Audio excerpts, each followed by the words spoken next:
Insecure transmission. Good morning, 007. In 1997, the world would be forever changed by a video game. In the same way the bedrock of human existence was shaken by fire, the wheel, and the Snuggie, an entire generation of future leaders abandoned the path of productivity when they discovered the wonders of four-square, split-screen multiplayer. If you were around back then, you know the game, and you've probably never forgotten the name. Nice work, James. Just like old times. This is the long-awaited return of a game that, for my generation, defined high school more than algebra or biology ever could. This is GoldenEye 007, the Nintendo 64 classic remade and reborn for the Nintendo Wii.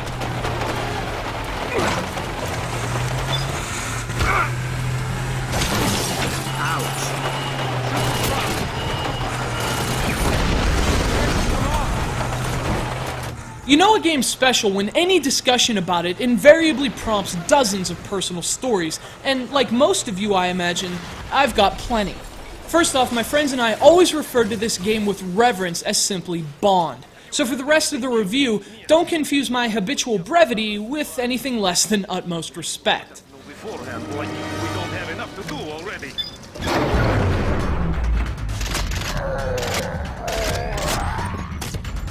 Oh, and one time, a buddy of mine beat 3 of us blindfolded. I know you think I'm kidding, but I'm serious, blindfolded. And that's the kind of memories this game brings to mind before you even load the disc. That's powerful stuff, and fortunately for Bond, so is the game itself. For those who had the tragic misfortune of missing out on the original game during its heyday, GoldenEye 007 was a first-person shooter developed by Rare exclusively for the Nintendo 64. And if you play modern console-based shooters, chances are you have Bond to thank for them. In addition to its legendary split-screen deathmatches, it made several other advancements to the genre while maintaining its own distinct sense of character.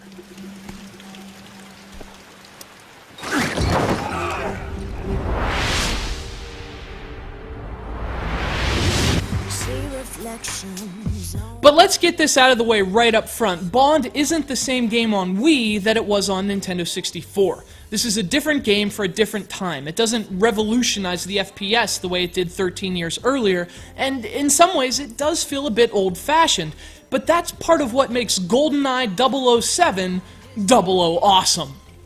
The new Bond may not have been developed by its original creators, but it was handled by a competent studio. The team at Eurocom proved itself with 2009's Dead Space Extraction, and the same kind of polished visuals, tight control, and outstanding storytelling that made Extraction so good also benefit Bond.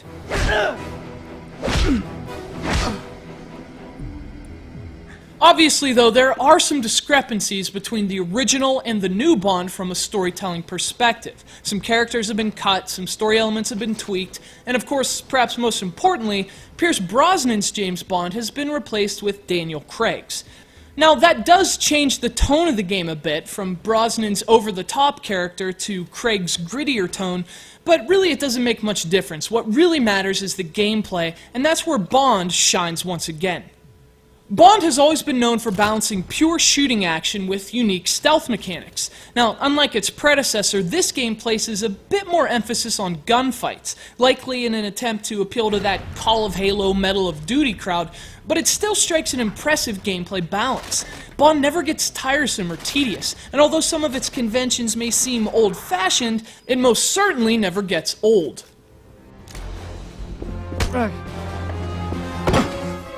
Don't even breathe.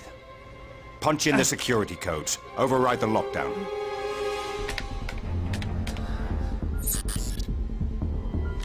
Punch in the codes. Are you going to kill me? No. The game's satisfying pace is complemented by its satisfying combat.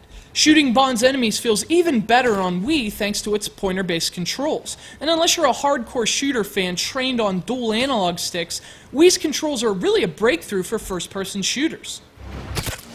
And they make what was already awesome gameplay even better. Now, the game does include support for the Wii's classic controller, But honestly, the best way to play Bond is with the Wii Remote and Nunchuck. It enables pixel-perfect precision that you just can't get from analog sticks. You can pop off headshots simply by pointing at the screen. And subtle wrist movements certainly beat fumbling with your thumbs, both in terms of speed and accuracy. But that's sort of standard for Wii shooters, at least the really good ones. And what makes Bond stand out is the degree of control you have over the controls themselves.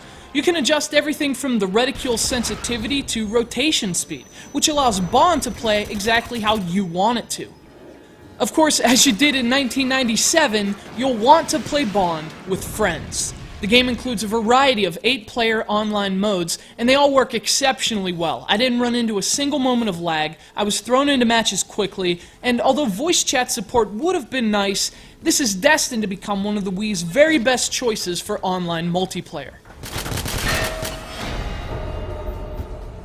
But this is Bond, after all, and the real draw for multiplayer is the time-honored tradition of local split screen. It's back with great new maps, it's fully featured, and it's every bit as fun as you remember. In fact, Undertow's own Kevin and I are playing here, after we of course agreed that Oddjob would be off-limits.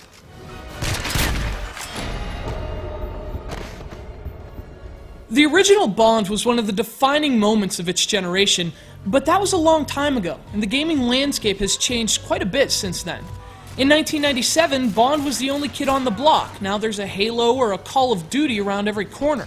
With a new team supplying its ammunition and bigger, badder shooters flanking it from almost every angle, the new Bond faced serious doubts prior to its release. Doubts that I shared, to be honest. And doubts that the excellent GoldenEye 007 quickly puts to sleep.